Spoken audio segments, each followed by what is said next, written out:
প্রথমেই লাগছে উপকরণ, সেটা হচ্ছে সেদ্ধ আলু। তার সাথে তুমি দিচ্ছ সেদ্ধ কাঁচা ছোলা, যেটা আগের দিন রাত্রেবেলা ভিজিয়ে রাখছো, সেটাকে একটু সেদ্ধ করে নিচ্ছ। টমেটো লাগছে ছোটো ছোটো করে কুচি কুচি করে, শসা, কাঁচা পেঁয়াজ, ছোটো ছোটো করে লাগছে কাঁচা লঙ্কা, পরিমাণ মতো নুন এবং কিছু মশলা।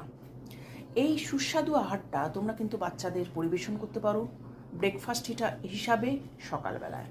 ওরা খুব মজা পাবে, কারণ সানডেতে ওরা একটু নতুন মুখরোচক খাবার চায়, এবং এই ধরনের খাবারগুলো কিন্তু সুস্বাদুই শুধু নয়, বেশ উপকারী।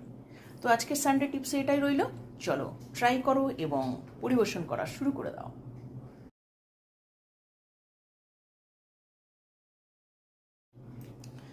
প্রথমেই লাগছে উপকরণ, সেটা হচ্ছে সেদ্ধ আলু। তার সাথে তুমি দিচ্ছ সেদ্ধ কাঁচা ছোলা, যেটা আগের দিন রাত্রেবেলা ভিজিয়ে রাখছো, সেটাকে একটু সেদ্ধ করে নিচ্ছ।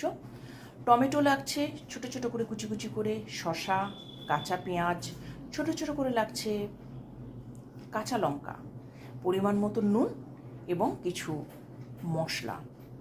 এই সুস্বাদু আহারটা তোমরা কিন্তু বাচ্চাদের পরিবেশন করতে পারো ব্রেকফাস্ট হিসাবে সকালবেলায়।